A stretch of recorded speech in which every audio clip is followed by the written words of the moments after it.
y'all come with Doc Rivers can't keep getting away with this. Listen, y'all, I don't even know how Doc Rivers is still in the NBA. Like, how is he still coaching NBA basketball? He ain't done shit no matter where he went.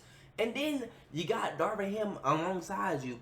Nigga, that's the most lethal work. But that's like, boy, you expect to win anything? I don't know the Bucks record, but nigga, I know it's not looking good. Nigga, they got Giannis. That alone should be enough, nigga. Nobody, bro. Giannis is like 7'13", nigga. Nobody can stop that, nigga. And yes, nigga, I know 7'13" don't exist, but nigga, he's that. But yo, I can't lie to y'all. Yeah, Darvin Ham need to been. He should have quit after the Lakers job. I don't know how he got positioned as head coach. Number two, man, Doc Rivers, he should have been left too. I don't know how they still doing it, but hey, y'all let me know if y'all support Doc Rivers as a coach or assistant coach. Y'all let me know. He's always making excuses. Get Doc, we get it. Taking over a team in the middle of the season is hard. It's hard. We get it. Just like getting traded in the middle of the season is hard for a player. We get it. But it's always an excuse. It's always throwing your team under the bus. They lose to Memphis. Oh, it's his players' fault. Memphis was playing G League guys and two-way guys.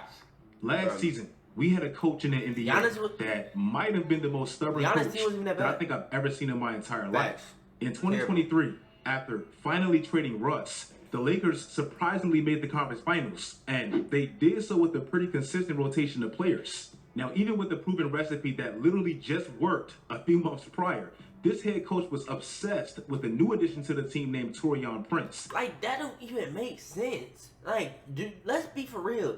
Taurean Prince in your starting five, my nigga, bro. Like, you have to be, like, bro, it doesn't make sense, bro. I don't care which way you try to flip it. Bro, he's playing favorites, bro. And if you want to know exactly how obsessed, listen to this. These are the Lakers players last year that actually played the most minutes. Anthony Davis makes sense. Austin Reeves makes sense. LeBron motherfucking James makes sense. D'Angelo Russell. I'm iffy on that nigga. Because, like, I used to say Anthony Davis is the most inconsistent player, but this nigga will go out and give you 0. And then the next game drop you, he'll give you 24. Like, nigga, what? And these are their plus Look minuses. at that. Look at Rui Hachimura. Bro, what? Taurean Prince, no disrespect, but he quite literally had the worst plus minus on the team. It doesn't make sense. Consistently, he played heavy starting minutes. This was oddly the egotistical, stubborn decision of Darvin Ham. And for that, he's back being the assistant for the Milwaukee Bucks. And yes, Taurean Prince is still right with him. Darvin now is under, in my opinion, the most overrated coach in NBA history, Doc Rivers. And no, I'm not even saying overrated where you think he's good. I think the majority of the NBA space realizes the glaring flaws in a Doc Rivers-led team. I'm more so talking about the people that actually matters. They somehow still think Doc Rivers is great. 2 years. I don't even think Doc Rivers thinks he's great. Nigga, what has he done? What has he done? Bro, stop, bro. No. Bro, it's literally, man, if my team ever got Doc Rivers, nigga, I'm hanging up my jersey for the whole year, bro. We're cooked. We're not making anything, bro. Years ago, Doc Rivers was named top 15 coach of all time. No. Top 15 coach of all time. Top 15. There only probably been 15 coaches in the NBA then. Because, nigga, what the fuck? What are you talking about? Top 15 coaches. Shit, let me get in there. Man. Top 15 coach. Man, hey, they should put you in there. Man, what the fuck? Top 15. Really quickly. If you look at all of these coaches' names, all 15 of these quote-unquote legendary coaches' names, certain coaches have stars by their names. These stars indicate that these coaches are active. Every coach on this list that's active has multiple championships under their belts. Every single one except Doc Rivers. More impressively to me, every active coach on this list, they won an NBA championship or went to a finals with a different version of their team. Everybody except Doc Rivers. Coach Pop won a championship with Tim Duncan and David Robinson playing more of an inside-out game in the 90s. It was no Tony Parker. It was no Manu. It was no Kawhi. And then he won a championship in 2014, completely spacing the floor. Eric Spoelstra won 2 NBA championships with the Big Three, obviously. And then more impressively, he got back to the finals with... Eric Spoelstra, bro, is a goated coach, y'all. Like, every time, like you really just look at his like career, bro.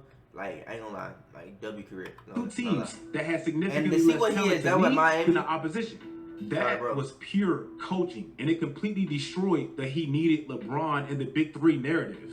Steve Kerr, love him or hate him, he won an NBA championship with the young, unproven Warriors, the Kevin Durant juggernaut Warriors, and the Warriors that had the blend of young and old talent. My point is, these coaches earned their spot on that list, and they had multiple different tests throughout their careers. Now, tell me what, everybody except Doc Rivers. What about the dude that actually has the slimmest resume of them all, despite arguably coaching the most talent? Like, nigga, think about it like this, and I say this all the time. These are all the players that Doc Rivers has coached throughout. Oh my God, look at this. Tracy McGrady, Paul Pierce, Ray Allen, Kevin Garnett, Rajon Rondo, Chris Paul, Blake Griffin. Man, bro, nigga, the Clippers, nigga. Jamal Crawford, Lou Williams. Wait, is that nigga? I don't nigga. He don't mother. Ben Simmons, Kawhi Leonard, Paul George, Hey, you mean this? Man, this nigga sorry, bro. Man, give me any of these niggas, man. Man, you sorry. His career, and he has one sole championship to show for it. I can't even think of a coach that's actually done less with more. I just can't.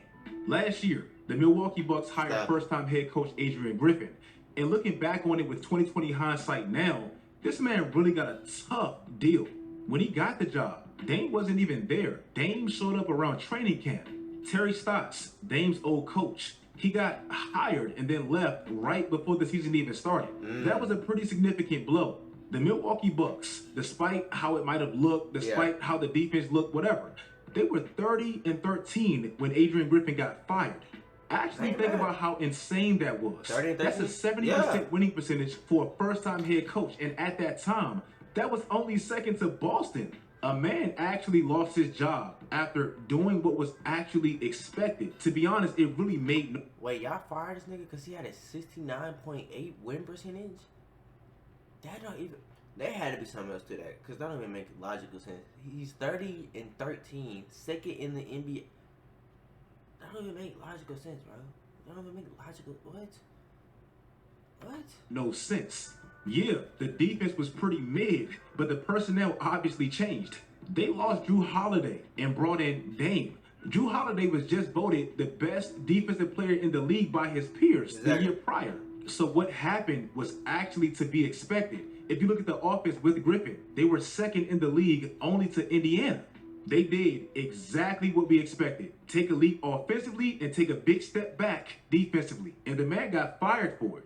Jump in like this to get this team where it needs to go. Listen, I've never done this. I wouldn't fire right there, nigga. What you mean, bro? Push this on anyone. I can tell you that just from the day and a half. I should have waited until after All-Star break.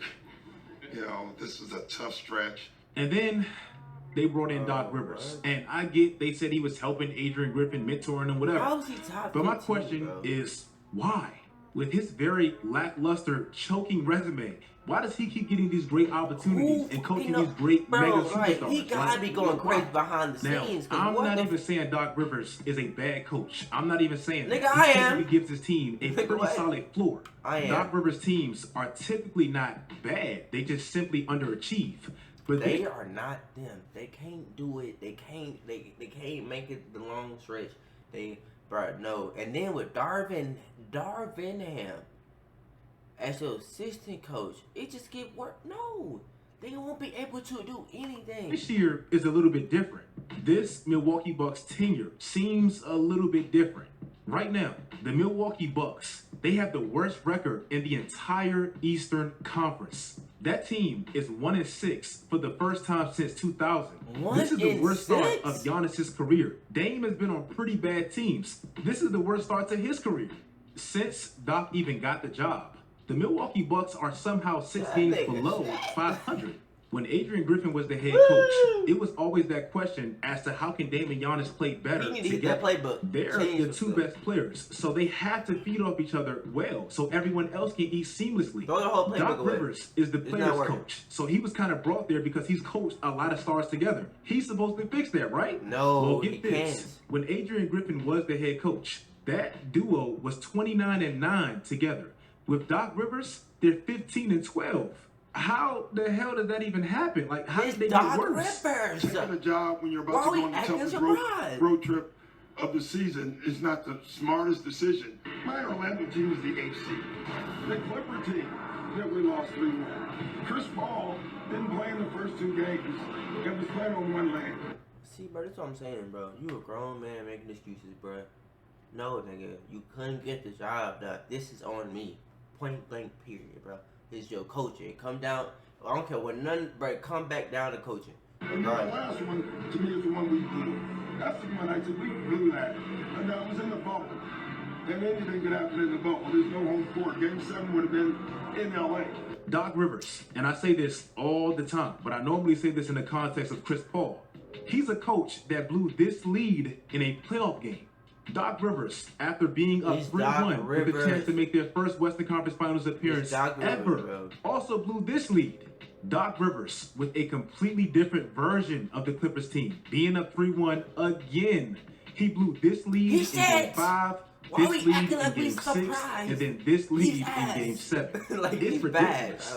The following season, with a first-seeded Philly team and an MVP candidate on his team, Doc Rivers blew this lead against Trae Young's Atlanta team with a chance to go up 3-2 at home. Doc Rivers. Hang it up. Hang it up.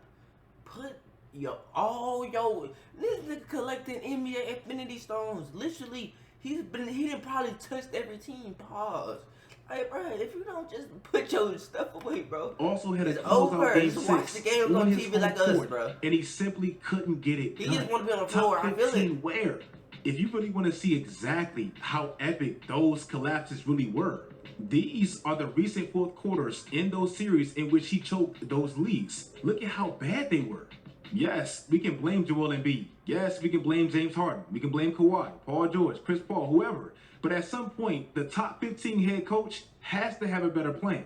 The Milwaukee Bucks actually pulled this man down from calling games on ESPN just to significantly get worse. Mike Budenholzer, the coach they actually fired after being the first seed and just losing his star in the first round. How exactly is he doing now? Doc Rivers is the most fortunate head coach I've ever seen, and he has one sole championship to show for it. It's insane. If you guys like this video, let me know in the comment section what you guys feel about this topic. Somebody in my last video. Now, let me be real, bro. Maybe Doc Rivers isn't a winner. Maybe he's not the type of person to win all the time. Maybe you just, when you get Doc Rivers, you should go ahead and just say, yo, we're going to be a good team. Not a great, a good team. We might even get into the playoffs. But we might not get past the first or second round, no lie. And that's what you should accept at that point. Because, nigga, what do y'all, like, if I get Doc Rivers and I'm looking at his, I'm looking at his stat sheet, we're not going to do too well. I'm sorry. But y'all let me know y'all thoughts and opinions down below. I love y'all. Stay safe. And I'll see y'all next video. We out. Ugh.